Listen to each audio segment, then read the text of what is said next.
Est-ce que tu es là avec moi ce soir? Soyez bénis dans le nom de Jésus.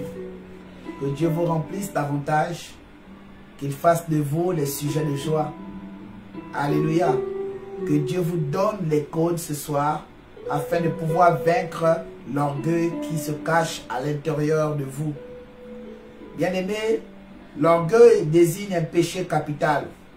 Celui qui donne le sentiment d'être important et le plus méritant que les autres. L'orgueil donne du mépris pour les autres. L'orgueil te fait croire que tu es déjà arrivé. L'orgueil te détourne des personnes de destinée. L'orgueil te fait donner des pleurs. L'orgueil t'empêche de recevoir des codes de la part de Dieu. Bien-aimé, il faut retenir ceci. Le diable n'a pas péché qu'il a insulté Dieu. Le diable n'a pas péché qu'il a commis l'adultère, qu'il a volé, qu'il a connu l'impudicité. L'orgueil, le diable a voulu s'égaler et il s'est égalé à Dieu. Et la Bible nous dit qu'il a été précipité au séjour des enfers. Pourquoi? Parce qu'il a voulu prendre la place de Dieu. Il a voulu être comme Dieu. C'était appelé orgueil. Alléluia. Pourquoi? Parce que il a voulu avoir il a voulu être plus important que le Seigneur. Et beaucoup de personnes sont toujours comme ça. Lorsque vous arrivez dans une entreprise, mettez-vous à votre place. Soyez soumis à l'autorité qui vous gouverne. Soyez soumis aux instructions relâchées sur vous. Prenez-les avec action de grâce. Ne raisonnez pas. Lorsque tu cherchais du travail, tu étais tellement soumis à la règle de procédure de demande d'emploi. Tu as même respecté la méthodologie. Tu as pris une feuille, tu as écrit Libreville, tu as écrit Gabon, tu as écrit Sénégal, tu as mis ton nom, tu as adressé à monsieur, tu as mis objet, tu as mis monsieur et tu as mis enfin veiller agréé. Maintenant, pourquoi lorsque tu as maintenant du travail, tu commences maintenant à t'égaler aux responsables et aux autres? Bien-aimé, il ne faut jamais oublier d'où on vient. N'oublie jamais comment tu as peiné pour avoir ce travail. Alors, il faut le respecter. Et ce soir, nous allons être conduits par le livre de Romains chapitre 12, verset 3. Et veillez être attentif à la lecture biblique. Par la grâce qui m'a été donnée, je dis à chacun de vous, de n'avoir pas de lui-même, une trop haute opinion. Alléluia. Bien aimé, il faut retenir ce terme-là. Une trop haute opinion de lui-même. Mais de revêtir des sentiments modestes. Amen. Selon la mesure de foi. Selon la mesure de foi. Que Dieu a départi à chacun. Que Dieu a départi à chacun. Alléluia. Amen. Alors, bien aimé dans le Seigneur, il faut retenir ceci. Il ne faut pas avoir une trop haute opinion de soi. Il ne faut pas toujours avoir raison. Lorsque vous êtes en société, dans une organisation, soumettez-vous toujours au principe de l'unité, soumettez-vous au principe des autres. Parce que l'autre, c'est toi sans toi. L'autre, c'est celui-là qui te dira c'est bon ou ce n'est pas bon. Évitez toujours d'avoir raison en tout et pour tout. Ça va vous disqualifier des autres. Ça va vous disqualifier des autres. Et ne rentrez pas dans l'orgueil, dans l'estime qui dit vaut mieux être seul que d'être mal accompagné. Non. Avant de prendre de telles positions, il faut d'abord examiner. Est-ce que ma position où je veux devenir seul là est une position qui vient de Dieu ou c'est une position qui vient de mon estime? Parce que j'estime que j'ai des diplômes, j'estime que j'ai bien appris et toutes ces personnes-là sont des menteurs et ce que je dis là est une vérité. Par conséquent, je me range. Bien aimé, ça ne fera pas asseoir la paix. Beaucoup de personnes ont raisonné comme ça et toute leur vie ont terminé aussi moins que rien. Nous devons nous conformer aux principes de la société. c'est la même chose avec ce que je venais de vous dire. Bien-aimés, vous savez, il y a des personnes qui sont orgueilleuses et d'autres non. Maintenant, comment savoir qu'une personne est orgueilleuse? Alléluia. Comment savoir? Parce qu'une personne, les signes de l'orgueil, d'abord, l'un des premiers signes de l'orgueil, c'est la recherche de la gloire. Lorsque vous voyez certaines personnes en train toujours de rechercher la gloire, de rechercher qu'on met toujours son nom devant, sachez que c'est un signe d'orgueilleux. Et la Bible résiste aux orgueilleux. Et il fait grâce aux humbles. Alléluia. Amen. Quand lorsque quelqu'un, vous êtes dans une organisation, et toi qui me regardes, toutes les fois où tu veux commencer à dire moi, c'est moi qui ai fait ci, c'est moi qui ai acheté ceci, c'est moi qui ai fait cela, bien aimé, sache que tu as déjà un signe de l'orgueil. Et il y a toujours quelqu'un à côté de toi, même s'il ne parle pas, il est déjà en train de te calculer. Il est déjà en train d'avoir beaucoup de mépris pour toi. Il est déjà en train même de se méfier de toi. Pourquoi? Tu as des signes connectés du diable. Alléluia. Amen. Tu as des signes connectés du diable. Et vous devriez vous déconnecter ce soir au moyen de la parole. Alors toi qui as toujours cette qualité-là, même dans l'église, de toujours montrer que tu as beaucoup d'argent, de toujours montrer que tu es nanti, sache que c'est un signe de gloire et la gloire est un signe de l'orgueil. Alléluia. Amen. Aussi, il y a aussi un autre signe, c'est le mépris de ses défauts. Alléluia. Il ne faut jamais mépriser ses défauts. Parce que toi qui méprises tes défauts, tu es déjà un candidat potentiel d'être vraiment sur l'ordonnance directe de la malédiction de ces défauts-là. Alléluia. Amen. Alléluia. Amen. Il y a des défauts qui ne viennent pas de toi. Il y a des défauts qui viennent de ton côté paternel et de ton côté maternel. Il te revient tout simplement à toi de les transformer au moyen du bon sens et la parole de l'Éternel. De ne pas commencer à les déjouer, à les mépriser. Parce que tout être humain vit des réflexes naturels. Mais tu dois te battre à pouvoir les recadrer au moyen de la conformité de la société. Alléluia. Amen. Donc il faut beaucoup revoir ces genres de paramètres-là. Aussi, avoir l'un des défauts aussi, l'un des signes de l'orgueil, c'est d'avoir aussi un jugement irréfléchi. Toute personne qui a un jugement irréfléchi est orgueilleuse. Alléluia. Amen. Alors vous deviez revoir cela. Lorsque tu commences à prendre des positions sans pourtant réfléchir, bien-aimé, sache que tu es déjà dans le couloir de l'orgueil et tu dois commencer à revoir ce côté-là. Alléluia. Amen. Aussi, il y a aussi le refus d'être critiqué. Toi qui refuses d'être critiqué, sache que tu as aussi un signe de l'orgueil. Parce que la critique te permet de rentrer dans la performance. La critique te permet de t'améliorer. La critique te permet de prendre un nouveau départ. La critique te permet de croire en toi. La critique te permet d'être renouvelé. Alléluia. Amen. Alléluia. C'est très important. Alors toute personne qui refuse d'être critiquée et qui prend une critique comme étant une injure, une menace, c'est un signe qu'il est orgueilleux. Alléluia. Amen. Aussi, le mépris de l'autorité. Toutes les fois vous méprisez l'autorité, sachez que vous êtes déjà connecté à l'orgueil. Tout comme Satan a méprisé l'autorité de Dieu. Amen. Il a été précipité. Pourquoi? Parce que Dieu est l'autorité suprême. Yes. On ne s'égale pas à une autorité. Ce n'est pas de ta faute qu'il a été supérieur à toi. C'est un principe de vie, c'est un principe sociétatif. Il faut tout simplement s'aligner. Que tu aies le master, que tu aies le doctorat, si celui que tu as trouvé est ancien, il faut respecter l'ancien. Ce n'est pas parce que toi aussi, tu as avancé en âge, que tu vas commencer à venir mépriser les jeunes. Pourquoi? Parce que tu as avancé en âge.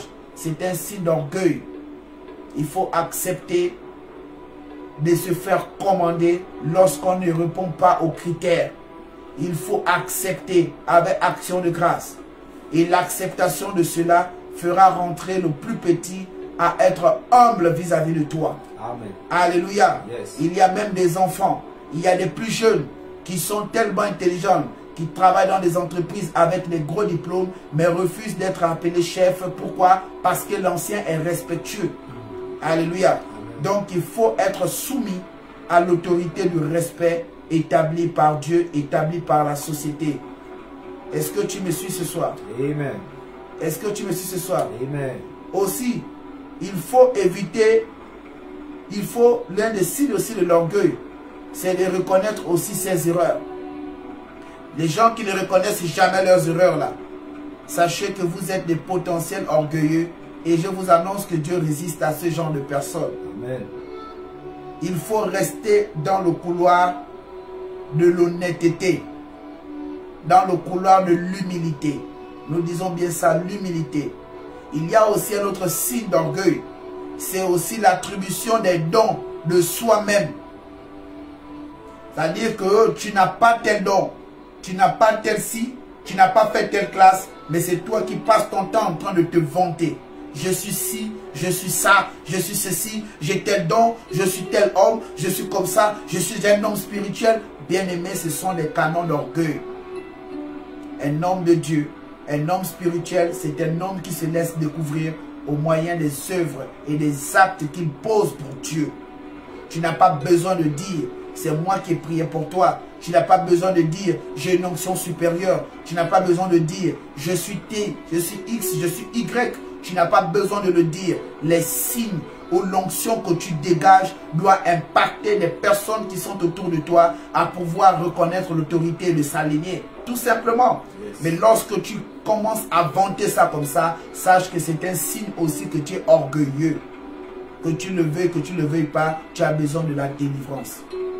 C'est Dieu qui élève et c'est Dieu lui-même qui rabaisse. Et quand Dieu rabaisse, c'est pour que tu puisses revenir au bon niveau. Parce que généralement, l'homme, lorsque tu lui donnes la main, il veut prendre tout le bras. Et c'est très dangereux, surtout dans le couloir de la spiritualité. Il faut faire attention. Aussi, il y a aussi une tendance à être au devant de la scène. C'est un signe d'orgueil.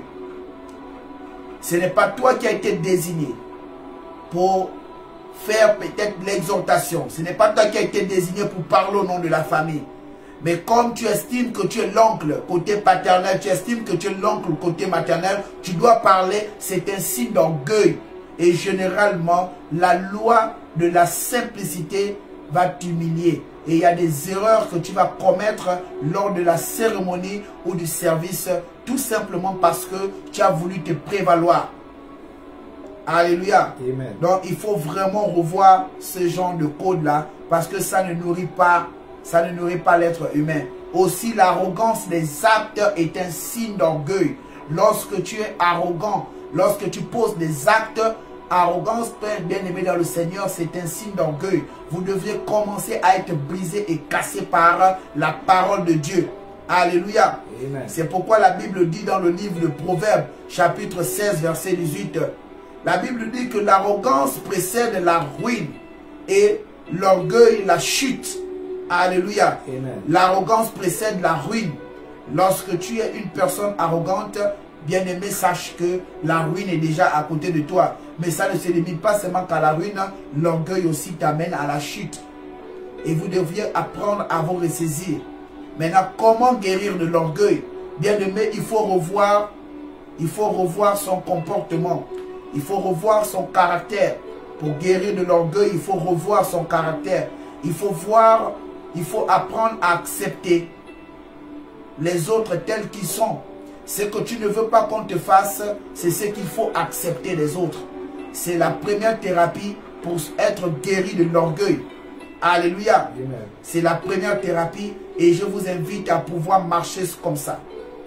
Et l'un des codes aussi de guérison de l'orgueil, c'est de demander l'avis des autres. Il faut toujours apprendre à demander l'avis des autres. Il ne faut jamais se prévaloir de soi-même. Il faut toujours demander les autres. Ah, l'affaire là, on fait comment? L'affaire là, comment ça se passe? C'est important. Se connaître aussi est un remède. Et accepter les remarques, c'est très important. Tu veux être guéri de l'orgueil, il faut apprendre à accepter les remarques. Parce que les remarques nous font grandir. Les remarques nous permettent de nous améliorer. elle nous amène à la performance, les remarques. Et les remarques aussi nous cassent de l'orgueil et nous permet aussi de pouvoir nous remettre sur les rails. Amen. Parce que lorsque nous ne sommes pas conseillés, lorsqu'il n'y a personne pour nous faire de remarques, nous sommes déjà livrés au diable. Et Dieu résiste aux orgueilleux, je vous le dis bien. Verset 14, il dit, quiconque s'élève sera abaissé, mais celui, alléluia, mais celui qui est humble d'esprit obtiendra quoi? La gloire de Dieu. Alléluia.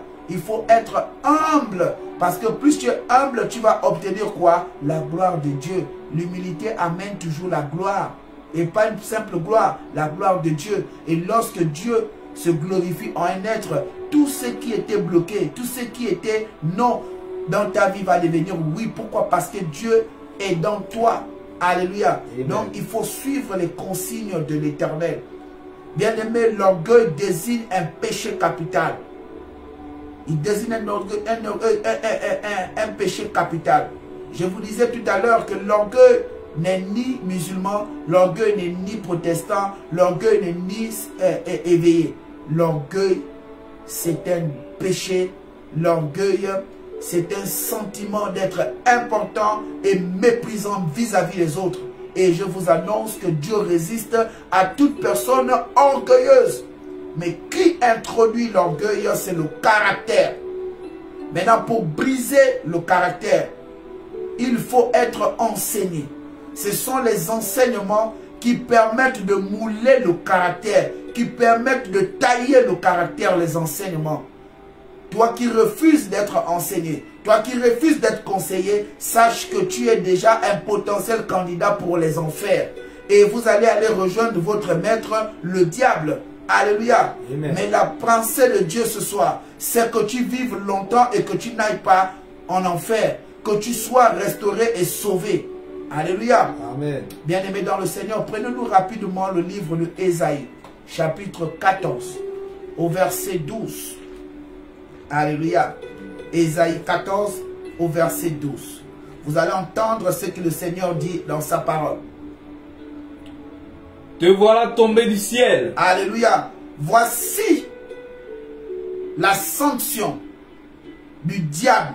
Voici la sanction de toute personne qui n'aime pas les conseils. Voici où leur maître a été envoyé. Voici où le patron du péché siège. Et là où il a été précipité par celui qui donne toutes choses. As brillant. As quoi? Brillant. Hein? Fils de l'aurore. Fils de l'aurore. Tu es abattu à terre. Tu es abattu à terre. Toi le vainqueur des nations. Toi le vainqueur des nations. Tu disais en ton cœur. Tu dis en ton cœur. Je monterai au ciel. Hein? Je lèverai mon trône au-dessus des étoiles de Dieu. Impoli. Je m'assirai sur la montagne de l'assemblée, à l'extrémité du septentrion. Que tu es qui? Je monterai sur les sommets des nuées. Je serai semblable au Très-Haut. Tu seras semblable à qui? Au Très-Haut. Tu seras semblable à qui? Au Très-Haut. Tu seras semblable au Très-Haut. Hey, Yabrasote Sheke. C'est pourquoi notre Dieu est celui-là qui abat Amen. Les orgueilleux, Amen. Qui abat toute personne qui veut s'égaler à toi. Bien-aimé, il faut remettre toute situation en Dieu. Ce que tu es en train de traverser dans ta maison, ne te lamente plus. Fléchis tes deux pieds, lève les mains. Dieu va régler cette situation-là. De la même manière qu'il a précipité le diable aux enfers, il va précipiter toutes les personnes qui veulent être semblables à toi aux enfers comme ça. Amen. Alléluia. Amen. Il va les précipiter, que ce soit dans ton travail, que ce soit à l'église, que ce soit à la maison, que ce soit partout. Dieu va les précipiter aux enfers. Amen. Alléluia. Amen. Parce que Dieu résiste aux orgueilleux et il fait grâce aux humbles. Alléluia. Amen. Il fait grâce aux humbles. Bien-aimé, je suis en train de vous dire qu'un des signes pour guérir de l'orgueil, c'est de se faire petit et de laisser les autres parler pour toi. C'est important. Yes. C'est important. Évangéliste, s'il te plaît, pousse un peu plus bas encore. Verset 15. Verset 15. Mais tu as été précipité dans le séjour des morts. Alléluia. Mais tu as été précipité dans le séjour des morts. Dans les profondeurs de la fosse. C'est ceux qui te voient fixent sur toi leur regard. Et ils te considèrent attentivement. Est-ce cela cet homme qui faisait trembler la terre? Qui ébranlait les royaumes? Qui réduisait? Repose avec honneur, chacun sur son tombeau. Mais toi, tu as été jeté loin dans ton sépulcre. Comme un rameau qu'on dédaigne. Comme une dépouille de gens tués à coups d'épée. On te tue. Et précipité sur les pierres d'une fosse. Le gars là, il souffre, hein? Comme un cadavre foulé aux pieds. C'est pourquoi il envoie les démons. C'est pourquoi il envoie les démons. Continue. Tu n'es pas ruiné à eux dans le sépulcre, car tu as détruit ton pays. Tu as fait périr ton peuple. On ne parlera plus jamais de la race des méchants. Préparez le massacre des fils à cause de l'iniquité de leur père, qu'ils ne se relèvent pas pour conquérir la terre et remplir le monde d'ennemis. Très bien. Est-ce que vous avez un peu entendu ce que Dieu a fait au patron de l'orgueil? Ici, on ne dit pas que Satan allait prendre la femme de quelqu'un d'autre. Il a volé tout ça. Mais c'est la colère que le diable a là, qu'il a relâché dans les vies de certaines personnes au travers quoi? Le caractère. Amen. C'est pourquoi l'Éternel dit ceci. Il fait grâce aux personnes humbles. Mais toi qui as un caractère compliqué et dur, sache que tu es rien devant le nom de Jésus-Christ. Parce que tous genoux fléchissent devant le nom de Jésus-Christ. Et ton caractère ne peut rien. Bien-aimé, je vous dis ceci. Vous qui allez dans les églises, qui avez des parents orgueilleux et de caractère orgueilleuse là, soumettez-les au nom de l'Éternel. Ça va casser l'ambiance qu'il y a en eux. Parce que le caractère te fait croire que tu es déjà arrivé. Le caractère te donne déjà des ailes. Le caractère te donne du mépris pour les autres. Avec bien sûr le piment de l'orgueil. Mais Dieu a toujours le dernier mot. Amen. Et Dieu a le dernier mot. De la même manière qu'il a envoyé Lucifer souffrir comme ça parce qu'il a voulu être semblable à lui.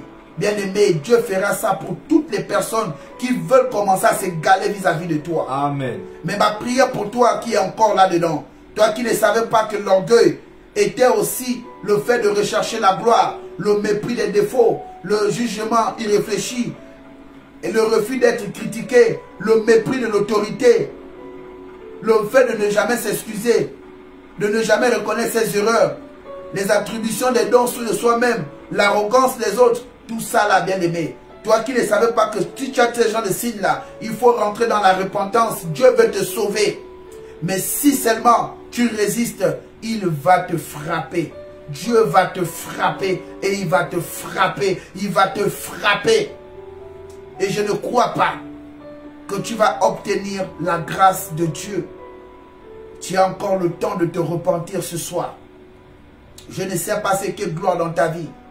Je ne sais pas ce qui est mépris dans ta vie. Mais rentre dans les temps de la repentance. Amen. Inscris-toi dans le temps de la repentance. L'Éternel Jésus-Christ pouvait dire, quiconque s'élève sera abaissé. Parce qu'on voit beaucoup de personnes aimer souvent dire, moi ne me parle pas comme ça, moi ne me dis pas ça, moi je suis de telle famille, moi je suis de telle ceci, je suis de telle église. Bien-aimé, ce sont des signes de l'orgueil. Alléluia. Ce sont des signes d'orgueil. Et Dieu résiste à ça. Dieu résiste, Dieu résiste, Dieu résiste. Alléluia. Amen. Dieu résiste à ça. Sortez de l'orgueil. Sortez de l'orgueil. Sortez de l'orgueil. Sortez de l'orgueil. Sortez de l'orgueil. Mais Dieu dit, mais celui qui est humble d'esprit, c'est celui-là qui accepte l'instruction. C'est celui-là qui accepte de marcher selon la parole. C'est celui qui accepte le chemin, celui qui accepte le parcours, celui qui accepte de marcher avec Moïse, celui qui accepte de manger la manne, celui qui accepte d'attendre que Jésus redescende de la montagne, celui qui accepte d'aller avec Josué, fils de Nun, à la terre promise, celui qui est soumis à l'autorité.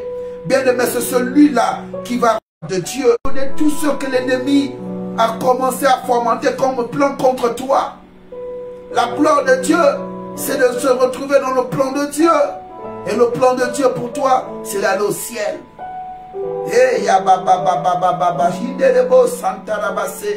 Reçois la gloire de Dieu. Reçois la gloire de Dieu. Reçois la gloire de Dieu. Reçois la gloire de Dieu dans ta vie. Bien-aimé, sortez du caractère. Le caractère détruit l'être humain. Le caractère tue l'être humain. Le caractère fait croire que tu es déjà arrivé. Et il aime toujours argumenter par son ami jumeau, l'orgueil. Alléluia. L'orgueil. Bien-aimé, l'orgueil est un péché. Nous n'allons pas nous limiter à là. Voici le signe avec le code qui doit t'emmener à vaincre cela.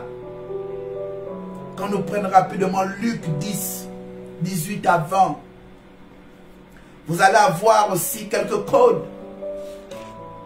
Vous allez savoir que Dieu a tout préparé pour sortir ses enfants de l'oppresseur. Dieu ne veut pas que tu sois oppressé. Dieu ne veut pas qu'on vienne jouer avec toi. Dieu ne veut pas qu'on joue avec ton mariage. Dieu ne veut pas qu'on joue avec ton nom. Dieu ne veut pas qu'on joue avec ton projet. Dieu ne veut pas qu'on joue avec ta santé. Dieu ne veut pas qu'on joue avec tes biens. Dieu ne veut pas qu'on joue avec tes biens. Dieu ne veut pas qu'on joue avec ta foi. C'est pourquoi il te donne ce code de Luc 10, 18 à 20. Jésus leur dit. Jésus leur dit. Je voyais Satan tomber du ciel comme un éclair. Alléluia. Jésus dit à qui? Jésus dit à une personne qui prend la résolution de se faire petit devant certaines situations. Alléluia. Jésus dit à toi qui m'écoutes ce soir qu'il voyait Satan tomber d'où? Du ciel. Du ciel. Pourquoi? Mais parce que tu étais en train de prendre une résolution. Tu étais en train de ne pas l'écouter. Tu étais en train de dire les conseils qu'on me dit contre mon frère, contre ma femme, contre mon prophète, contre mon église, ne vient pas de Dieu. Alors toi qui refuses de quitter l'épreuve, toi qui refuses de quitter le camp, bien-aimé, Satan va tomber comme une éclair. Et la Bible dit ceci. Voici, je vous ai donné le pouvoir de marcher sur les serpents et les scorpions. Alléluia. L'Éternel te rassure que si seulement tu donnes ta vie en l'Éternel, si tu marches avec les conseils de sages, si tu te fais petit, si tu acceptes la parole, bien-aimé, tu as un pouvoir. L'orgueil n'est pas ton pouvoir. Les diplômes n'est pas un pouvoir. Les diplômes n'est pas un pouvoir. La gloire n'est pas un pouvoir. Mais Dieu te donne son pouvoir de marcher sur quoi? Le serpent et le scorpion. Et sur toute la puissance de l'ennemi. Et il te dit ceci. Rien ne pourra contre toi. Rien. Pourquoi? Mais parce que la gloire de Dieu est en toi. Amen. La gloire de Dieu, c'est la protection de Dieu. La gloire de Dieu, c'est la victoire de Dieu. La gloire de Dieu, c'est la promotion de Dieu en toi. La gloire de Dieu, c'est le ministère que Dieu a placé en toi. La gloire de Dieu, c'est la parole que Dieu a mis en toi. Lorsque tu la relâches, elle produit toujours la vie. Et elle fait fuir l'orgueil. Elle fait fuir l'orgueil. Elle casse le caractère. Et elle te fait rentrer dans l'humilité. Amen. Ah, il y a quelque chose qui se cache. Il y a encore quoi? Au verset 20. Au verset 20. Cependant, ne vous réjouissez pas. Ne vous réjouissez pas de ce que les esprits vous sont soumis. Alléluia. Et c'est là, parce que et c'est là le plus gros problème aussi. Là, ça concerne beaucoup surtout les prédicateurs et les serviteurs de Dieu. lorsqu'il chasse un démon, lorsqu'il pose un acte spirituel, il vient toujours s'enorgueillir. Tel était dans mon suivi. J'ai prié pour tel. J'ai chassé les démons. Mais si tu t'enorgueillis, le patron de l'orgueil va te recruter. Amen. Il va te recruter. Il va te montrer, il va te faire croire que tu es déjà arrivé. Et il va te faire ça dur. Il va t'humilier. Il va t'humilier. Et la Bible dit quoi à la suite? Mais réjouissez-vous de ce que vos noms sont écrits dans les cieux. Mais réjouissez-vous que votre nom soit quoi? Écrit. Parce que lorsque tu pries pour quelqu'un, lorsque tu poses un acte pour quelqu'un, bien-aimé, n'attends pas le merci. Si on ne t'a pas dit merci, rends grâce à Dieu. Dieu a vu. Alléluia. Amen. Parce que toute personne égoïste, toute personne avare, toute personne méprisante, toute personne imbue, bien-aimé, sera rabaissée par Dieu et ton nom sera élevé. Alléluia. Amen. C'est pourquoi il faut être humble. Il faut être humble. Il faut être humble comme Éphésiens 4:2. Alléluia. Soyez humble comme Éphésiens 4:2. Hey. Soyez humble, soyez humble. Hey. Peuple de Dieu, soyez humble comme Éphésiens 4:2. La Bible te dit ceci. En toute humilité et douceur. En toute humilité et douceur. Avec patience. Avec patience. Vous supportant les uns les autres. Vous supportant les uns les autres. Avec amour. Avec amour. Alléluia. La force de l'humilité réside dans l'amour. La force de l'humilité réside dans l'amour. Et l'amour te prévient toujours des dangers. L'amour te prévient toujours des dangers. L'amour t'apporte le code de Dieu. L'amour te donne la solution. L'amour te fait intervenir le surnaturel à devenir naturel dans ta vie. Amen. Alléluia. L'amour, par quoi? L'humilité. Toujours l'humilité. Soyez humble, bien-aimés. Soyez humble. Acceptez les remarques. Acceptez les reproches. Celui qui te fait observer t'aime. Celui qui te fait remarquer t'aime. Celui qui te taloche t'aime. Celui qui t'exhorte t'aime. Celui qui te fortifie t'aime. La Bible nous dit de ne pas éloigner quoi? La chicotte de nos enfants. Amen. La chicotte représente quoi? La parole représente l'autorité. Parce que l'autorité, il faut tonner. L'autorité, il faut parler. L'autorité, il faut casser. Et on ne casse pas avec la douceur. Personne ne peut casser un caillou avec l'œuf. Alléluia. Personne ne peut casser une pierre avec de l'œuf. Mais Dieu, il peut casser un caillou avec l'œuf. Pourquoi? Parce qu'il veut montrer au marteau qu'il n'est pas plus important que lui.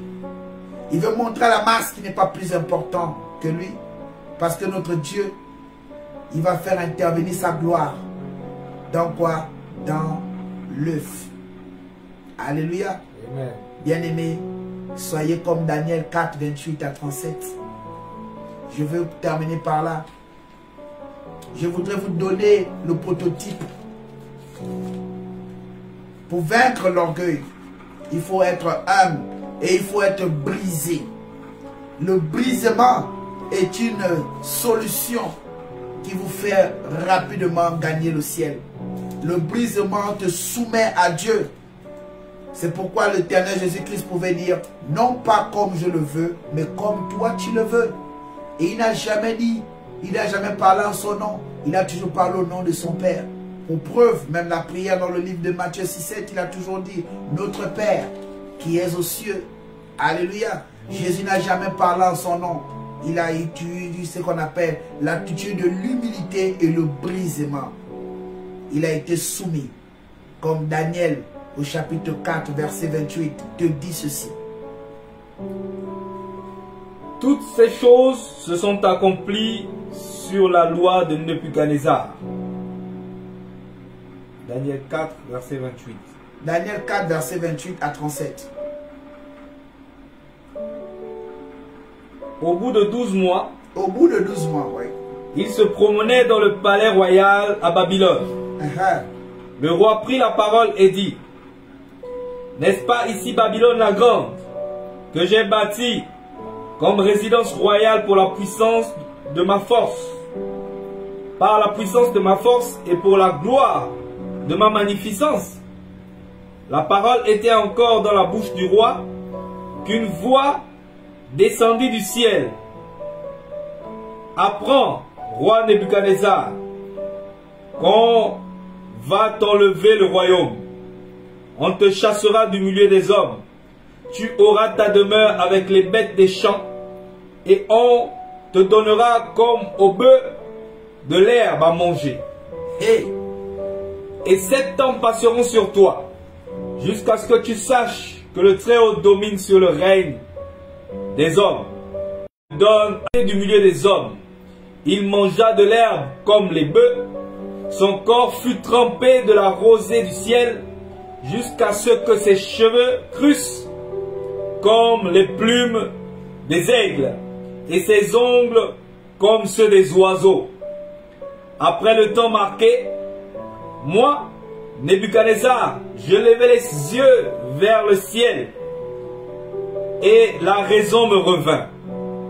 J'ai béni le Très-Haut, j'ai loué et glorifié celui qui vit éternellement, celui dont la domination est une domination éternelle, et dont le règne subsiste de génération en génération.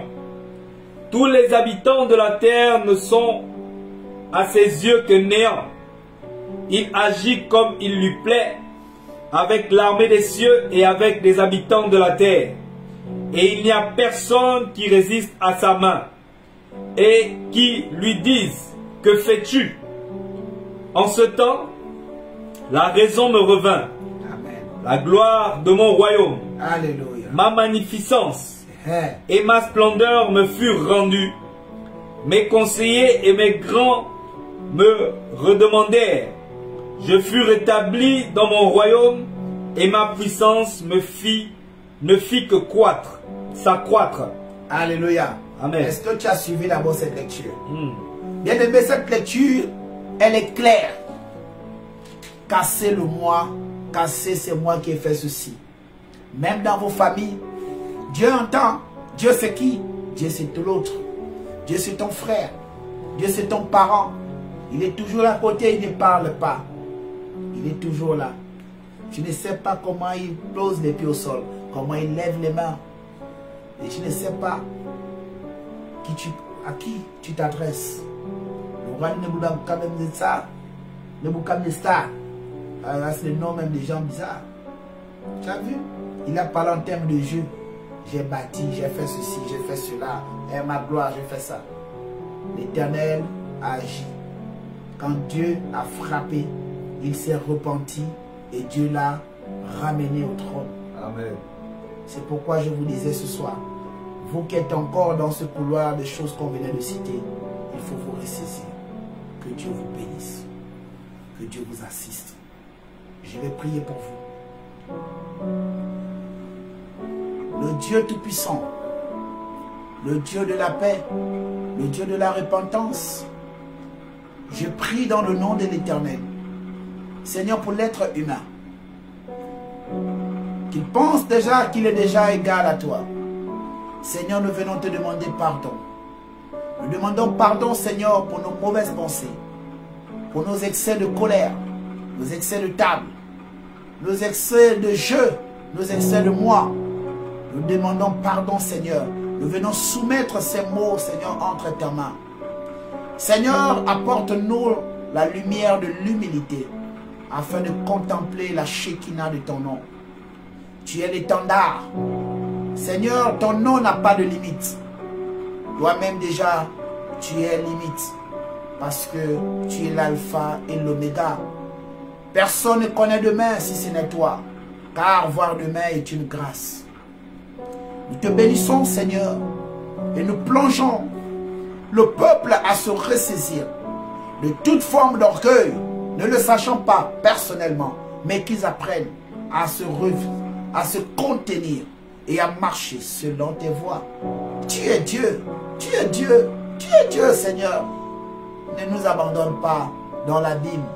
Laisse-nous, Seigneur, t'apporter la flamme que nous allons changer. Donne-nous, Seigneur, les fonctions de l'humilité, les fonctions du brisement, afin que ta lumière de gloire puisse jaillir en nous.